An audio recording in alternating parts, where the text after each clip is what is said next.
clean up, and we talked about a lot of the things that happened during the game. So with that being said, I will open it up to questions. Mike, the challenge with Cam, he's now had consecutive games where he's just had the ball come out of his hand.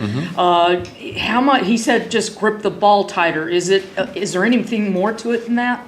Well, no, he understands the importance of ball security in the pocket and moving like he did, and it's happened a couple times now. So it's something you're always going to stress, the importance of the ball and protecting it in the pocket, certain things like that. There's drills that you do all the time, and you always talk to him about doing it. So we'll continue to do that, and that's something he has to clean up because we can't hurt the football team that way. How about on the throws? He's throwing balls behind guys like the one with Chig yesterday that obviously turned into a problem.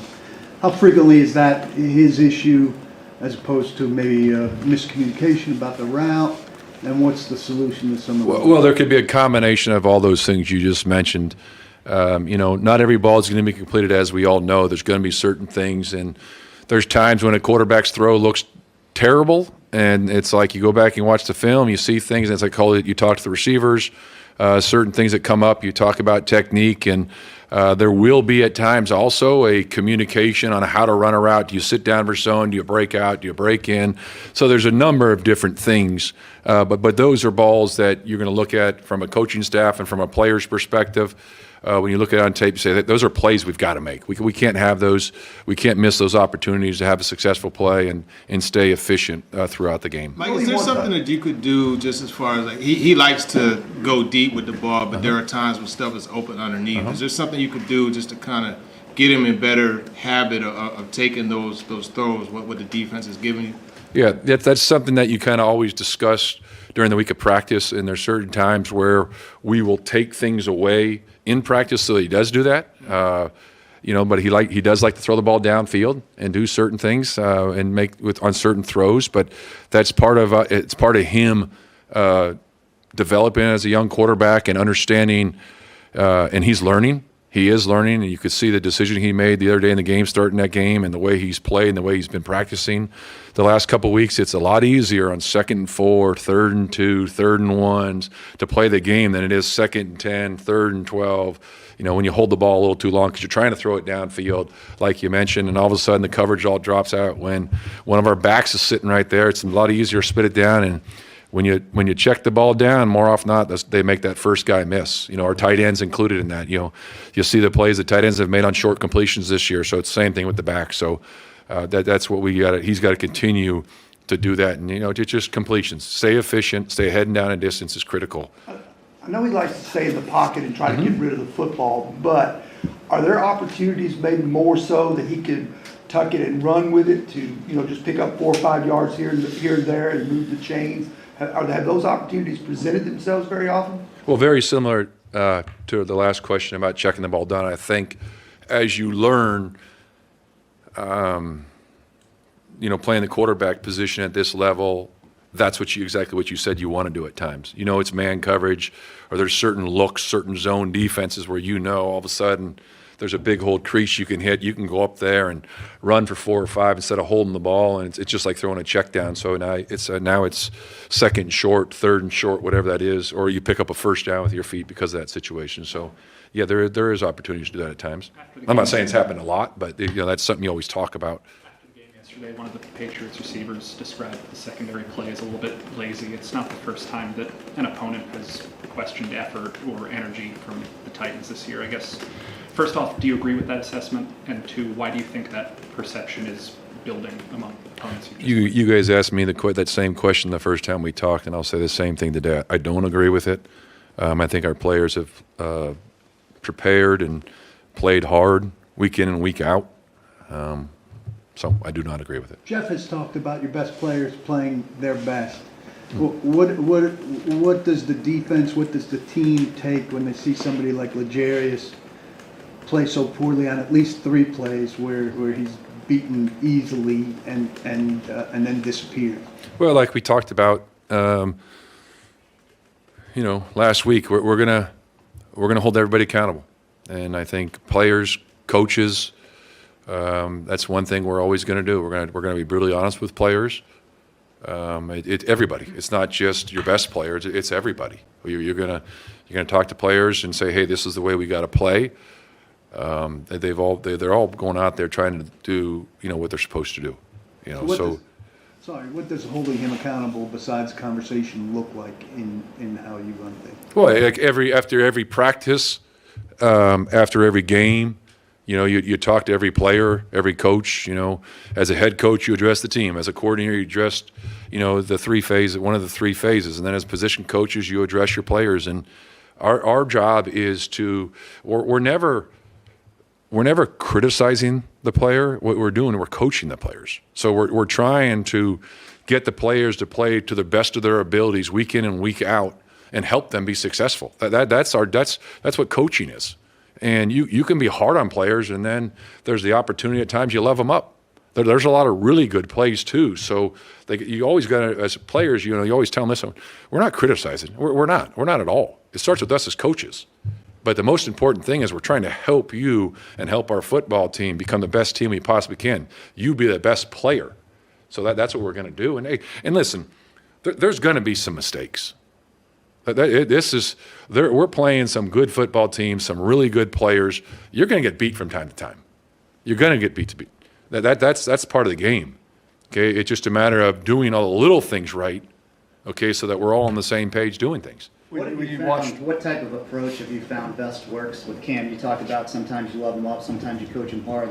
He's such a confident guy. Does he respond more to tough love, or does he respond more to patience and encouragement? I think all the great ones want to be coached hard, and I think they want to be told the truth. And especially at the quarterback position, you got to tell them the way you want the system to be run. And there's certain things you talk about during the week of preparation, the plays you like, the plays you don't like, or you order them or take things out that you may not be comfortable, being a younger player.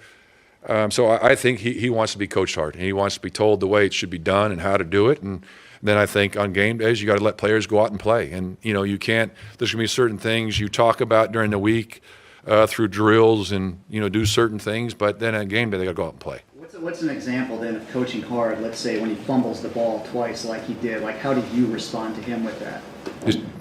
He knows he's not supposed to do that. He knows it. He's the first one who's going to tell you I got to hold on to the ball. So that's an easy one. You don't have to say much to him. He knows he's got to hold on to the ball. That's easy. I guess when you watched film yesterday, what were maybe some of the biggest issues on run defense? Maybe was it tackling issue, or just maybe guys not where they're supposed to be? Well, I think it's a combination. We got to be in the right gaps at certain time. The run fits. Who's supposed to be doing certain things? That was the biggest thing. How is it? Is it a fit at the second level? Whatever that is, but it's a combination of everything. It was not just one position or one person. It's kind of it's everybody. How encouraging is it? How important is it in terms of staying on schedule offensively and just playing the game you want to play as an entire football team to get more out of your running game in terms of attempts and certainly yards? Were you in our staff meeting earlier? We talked about that one. No, it's critical. You got to run the football. You got to run it. You can't be one-dimensional in this business. But the problem is that from game to game, at times when you get behind, the numbers get skewed. But you're always looking for balance. But I also say this: our job as coaches is to always do what we think gives us the best chance to win.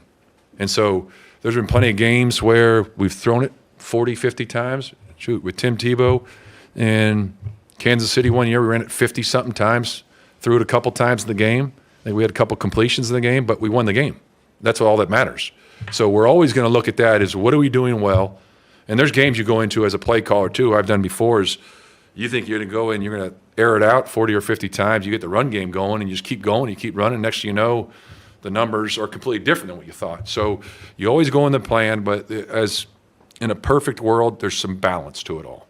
I know you'll probably list the injured guys as day-to-day. What is your philosophy on test versus rest with these guys during the practice week? Do you need to see guys practice to play them, or do you just kind of trust they know when they're ready? A combination of everything. There's certain players, the veterans that have played a lot of football, you have a lot of more, you can say, okay, hey, I can play. These players don't necessarily need to practice as much, as others. There's certain players they need the reps. There's certain you learn a lot about players through the offseason program, through training camp. There's plenty of times and places I've been where you say, if this player's not practicing, he is not playing. End of story. Because he's a rep guy, he needs to see it, and that's nothing against him. That's just the type of player he is. And a lot of players will tell you too, I need to go out there and do it.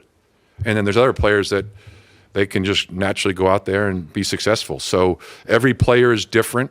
I think as my job, the training staff, we always got to look at it as what is the best interest of the players, and are they ready to go that week? And everybody's different. Eric Weddle, Phillip Rivers, back in the days, they were going to be ready. You never knew what they had, but they were going to play. They were going to find a way, to play, and nobody knew about it. Are there any next day declarations you can make about Simmons, Snead, Ridley? Excuse me? Simmons, Snead, Ridley, are there any next day declarations? No, we'll you can talk to you about, as the week goes on, we'll give you the updates on those players. Go ahead, Paul. Is Cody Barton locked into his spot, or is there a scenario where you'd make a change there? No, he's in his spot. How do you think things went, Mike, I guess from an operations standpoint, communication standpoint for you, and able to do everything you want to do as a head coach, and will you tinker with things moving forward on how things go on game day? I'll tell you this right now. This week will be a lot easier than last week. After getting thrown into the mix, and like I told you, it's an honor and privilege to be up here in front of you guys and running the organization. But last week was a scramble. And that's just, but the good thing was I've done it before. So there's a lot of things, but it was really just getting, I think, like I mentioned after the game, our organization deserves a ton of credit from everybody, and not just the players, but everybody else in this building of buying in and doing what we had to do to get ready for this game this past weekend. But, I was doing so many other things to make sure that, I had to get up to speed on a number of different things here on how we want to do it here with this organization, and some things that I should get caught up on. And, but it wasn't difficult. It was just a matter of getting everybody on the same page. That was the number one thing. I wanted to make sure everybody was on the same page on how we were going to do things moving forward. So there's a lot of little meetings on the side, not just on the practice field or in meetings with players, but as an organization, having a lot of great discussions about how we want to do things here. Mike, with the apparent effort to streamline or quote unquote simplify the offense once you got in your position, is that something that's true? And if it is true, how much more of that was an effort for the full team offense wise, and not opposed to just Cam Ward?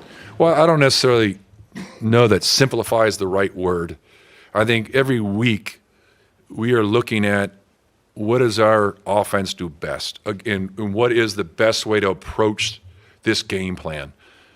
So it's always, you always look at the quarterback and say, what does he do well, or what is he like when you put plays together? Our job as coaches is to explain to Cam, this is why we're running things, this is the scheme we're attacking, this is where the ball should go in a perfect world, but it's never going to be perfect. And that's part of coaching and installing.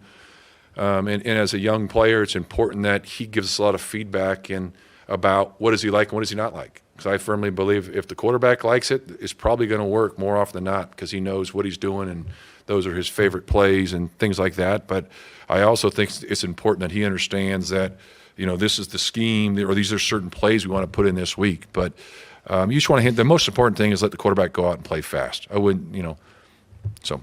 The offense did it for a quarter in Arizona with help, obviously. You did it for a quarter yesterday at the beginning.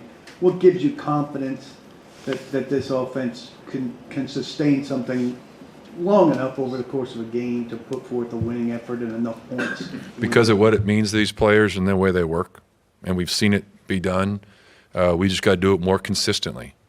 We got to finish drives certain ways, and obviously we can't turn the ball over. We got to run the ball more efficiently. We got some great backs. We got a good line. We got we just got to do everything more consistently. That's the most important thing, is go out there and do our jobs better. That's coaches, players, it's everybody involved. I guess that's the second part of the question, though. What gives you faith that you can do it more consistently? Because we've seen them do it, and the way they work. I mean, they work extremely hard, and we see them out there, the want to, the type of players we have. We just got to, everyone, all three phases. It's not just the offense. It's not the defense. Not just the kicking game. It's all three phases. and feeding off of one another. Someone make a big play. Don't chase plays, but somebody go out there and make the play that kind of gets everyone going again. And then, it just just feed off each other's energy. Like I said, togetherness. We're all in this thing together. We're going to stick together. We, make plays. We're going to feed off of one another. We're going to support each other. There's going to be ups and downs in every game, every season. But there's a lot of football left. You just got to keep going, keep grinding away, and our players will be successful because of the way they work and because they want to be great. Jim had a big play. Jim had a big play Yeah, great to see. in the first half. Couple Yeah. of big plays, including Yeah. the touchdown. But then he kind of vanished in the second half. Not even a target. What do you attribute that to? Well, I don't think we had much success as an offense in the second half. Not just him. I think there's certain plays, like we go back to the game planning. There's certain schemes that you're going to play. You go in with a game plan, you have a plan. There's a place where the ball's supposed to go. You always look at the call sheet, and there's plays for each player. You say, this is where this should be touches for that play. Well, if they play a different coverage, then it's the quarterback's job to go in a different way. So that's going to change from week to week. Sometimes there's plays that are designed to go to certain players, and then the score gets to what it was like the other day. So then you get away from what you wanted your main game plan to be, to get certain targets to not just him, but other players too. So, and then all of a sudden you start seeing a bunch of softer coverage or different coverages than what you thought you were going to see. So that's going to happen. It looked like Devondre had some struggles early in the game yesterday. How did he grow into the game, getting back into reps, and how important is he with Jeff's status maybe a little bit up in the air? Well, I think anytime you're away from the game for a little bit, it takes you time to get back in the groove of things. But I think he did an outstanding job of getting back in and doing his job. And there's definitely some things he'll look at today, and as the coaches will talk to him and say, hey, you need to clean these things up and do things a little better. I think he'll play even better this week after getting back in the groove of things and getting back into football shape and going out and playing. There's nothing like playing in the games. What was your reareasoning for not using any of the timeouts on that last drive before halftime? The offense had been moving the ball relatively well. Well, like I mentioned to you guys after the game, there's going to be so many things that come in to play situationally in the game. I mentioned the wind to you. It was blowing, and there's certain things that we just we had a couple incomplete passes to end the drive before.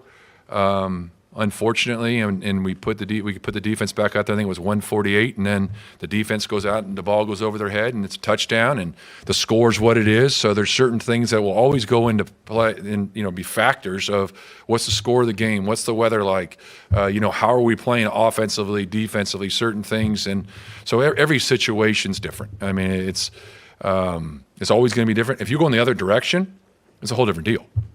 You go the other direction, you have a higher.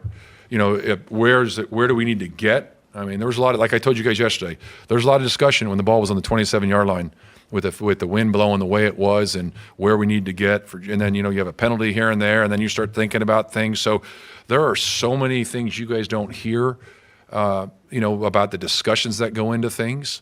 And what we think is best at that time. And it's not always going to be the same. You go inside, you're playing in a dome, it's completely different. And how is your team playing from week to week? That's another thing. So I think a lot of us are confused about the wind because your kick to go in the same direction from 50 yards not that long before. Did the wind change drastically? it was blowing pretty hard. Yeah, it was blowing. So there's certain things, and I'm not. There's a number of factors that goes into consideration. But I mentioned wind to you, so that's why I'm saying that to you today. All right. Thanks, guys. All right, thank you. Thank you, Dave.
Taj, after spending a week with Mike McCoy running the ship, like how has that been, or what are some of the things that maybe, I'm not going to say are better, but are a bit different now?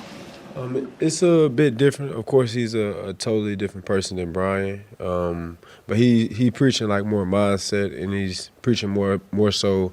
It's not about the plays; it's about the players. And he's doing a great job. With the captains hearing them out and establishing the way that he want things ran. So it's been great. Well, when you say preaching more mindset, like, what do you mean by that? Is there something specifically he's It's just saying? like positivity. Of course, we like it's no secret. Like we are in a very tough time right now. We like 1-6, so it's just like having a positive mindset, not just one day, but each and every day we get a chance to play football. Man, he always preach like it's a gym, and it's like it truly is a gym. Like we still on the national level playing a game that we all once loved as a kid. You guys had it going a little bit, at least in the first quarter, and then it goes away. The times that you've shown things offensively, it's been in small spurts. Like, what's the bridge to get it to carry over into some more sustainability? It gets so tough because we in a business that's so demanding, but this is like a whole new offense. It's a whole new lot. It's a different pieces all around the board. But like you said, we had it going. We had the rhythm going Sunday, and unfortunately, we lost it in the second half. And it's just like, again, not just to focus on the negative things, but let's build on the positive. Like let's build on the things that we did in the first half, and put them together and make it a whole game, and see what the outcome gonna be then. How you feel like you are as far as being back in the groove, feeling like yourself again after missing the first part of the year? It was tough missing those first 4 games, but like you said, I'm getting back, and I'm feeling healthier as the week go on, and few runs that I wish I had back from yesterday, but like I said, it's a blessing to be back out there again. So you feel like you're still working back to the full capacity of? No, not really. So I'm just saying, like, just with time, everything gonna come to a head in time. What's kind of been, I guess, the attitude on the sideline for guys when you see the game start to slip away with those 2 third-quarter touchdowns? We are never giving up. So it's just like we stay encouraging, we stay pushing each other. So like no matter what the scoreboard look like, we're gonna keep on encouraging and keep on trying to match and exceed the points that's already on the scoreboard. So yeah, we don't give up. Do you have any idea what can help make that effort and that energy translate to more success when things start snowballing? Just like we just gotta be together, and we all gotta believe. It's like we gotta believe. First, we can't let the game get out of hand like that. But then, if it does, we just gotta stay together and believe. How does Cam react to turnovers when he commits them? He reacts well. Like he a human, so you know what I'm saying. He's not gonna be perfect out there, but he reacts well. He don't go throwing temper tantrums. He don't throw his helmet on the sideline. In some instances, like, bro, we can be better for you, and that's what it is. How important is that, do you think, to him kind of digging out of those missteps? Like, what you mean? It's like his mentality with that, digging out of those. Oh, it's everything. It shows his maturity as a young player, with a lot of pressure on him, being a first round pick, being the first pick of the draft. Like, it shows his maturity each and every day. Like, he may make mistakes, but he's still coming every day hungry. He still come back every drop hungrier, like, even with the mindset, like, we still got to score. We still got to make things happen. So he ain't showing no fault to me. How much you find yourself trying to maybe lift younger guys up, whether it's Cam after a mistake or some of the rookies or even Khalil who's going through injury stuff? How much you try to lift those guys up? I try to pride myself on being an encourager each and every day, not just on Sundays, each and every day, because I know how I feel like to feel negative about yourself and beat yourself up for mistakes that you made or going through the process of injury. Like I've been on the other side of the ball with all that stuff, so the best I can be to you, that's what I'm going to try to do. Tajay, you haven't been a pro very long, but you've already had 2 coaches now come in and get fired out. How difficult has it been to kind of go through that, get settled, and now know that you're going to have to do all this again with a new guy? Yeah, in college, man, I had the same coach all the way through, really Fritz, and the culture, it didn't really change. So like with the head coaches now, and it's steady changing, like the culture steady change. So, but it's like we as players, we gotta forge the culture, and we gotta create the culture here. But it's definitely different because you got one coach and a different coach. They preaching two totally different things, but it's all aligning with one thing, and that's winning. So. It's just like it's definitely difficult though. Has Mike McCoy had a chance to change things drastically in less than a week at this point? Like I said, he doing his best. He doing his best with what he's preaching to us and what he's doing. Like the way we attacking different things for us practice and the way we attacking like the game. So he's doing the best he can. It's only been a week. Appreciate you. Thank y'all. Thank you. Appreciate that, Jay. There you go.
I guess after watching film yesterday, I guess one of the things, I guess you feel like you guys got to clean up on defense before you face, I guess the team that really runs the ball well like the Colts do.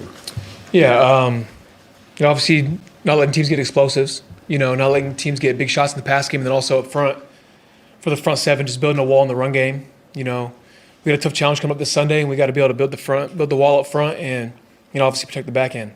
What's kind of the rationale for where you lined up on the 4th and 1 and where you wound up on that play? Oh, the one down by the end zone. We were just in a soft coverage there, and that's just a tough when it's empty 5 out versus the coverage we were in. That's the open spot in the zone. Why? I mean, I know it's over your head, but what's the benefit of soft coverage on 4th and 1?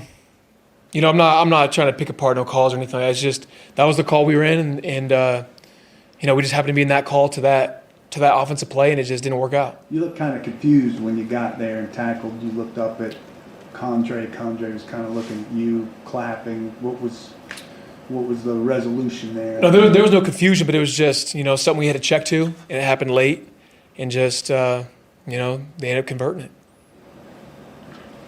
Early in the game, struggling as a unit against the run, against a team that's not very good so far this year running the ball. What are maybe the things that went wrong there, and how did you guys stem that bleeding as the game went on? Yeah, that's just what I talked about, building the wall up front, D-line in their gaps, linebackers in their gaps, safeties and corners, crack replacing, and just filling it downhill, and just, something that we just got to keep improving on, and just, whether it's rotating calls in and out, changing different looks, me and Sed getting downhill, it's just, there's numerous factors to each play, and so it's something that we're going to keep working to improve on for this week. Cody, you've got a lot of younger players on Yeah. this team. And do you say things to them, try to keep spirits up? I mean, there's a lot of adversity right now, something these guys may not have been through before. Where do you think that is with this team right now, with some of these guys kind of going through? Yeah, with the young guys, I've definitely tried to be positive with them. I feel like I'm, for the most part, always a positive guy. And I'm always trying to give them words of encouragement, always trying to keep everyone positive, everyone together, as a team. And, because it is hard, when you start losing games like this, it is hard. It is challenging. It's frustrating. It's challenging on your mental, on your emotions and everything. And so, it's in times like this, it's even more important to stay together and to try to stay positive. And don't get me wrong, it's hard. It gets hard. When you start losing games, you get frustrated. Everyone gets frustrated. But like I said, that's where it's crucial to stay together. What was the impact after Jeff went out yesterday and couldn't return, and what do you guys have to do to regroup if he's going to miss some time? Yeah, I was asked that last night, and it's, that's a big loss. Jeff's an amazing player, and so what I said last night is the same thing I'll say to you today. Is just it's the next man up mentality. That's something we've all been taught at a young age. When someone goes down, the next man has got to come up and try to fill those shoes. And so, as big a loss as that is, I trust my other teammates that they're going to step up and rise to that challenge. How do you assess your play through these 7 games? There's things I got to improve on. In the run and pass game, and that's what I'm going to keep continuing to do. There are multiple times after games this year where opponents have seemingly questioned the team's energy or effort or things like that. Do you have any read on why that might be coming up from opposing players? I don't think, from my view, I don't think there's any lack of energy or lack of any lack of juice or any laziness or nothing like that. I feel like everyone's locked in, everyone's dialed in. There's obviously mistakes that need to be corrected across the board, but I don't think there's any lack of energy or anything like that. Do you have any idea why that? No, I don't. All set. Thank you. Thank you, Cody. Appreciate it. Appreciate you, man.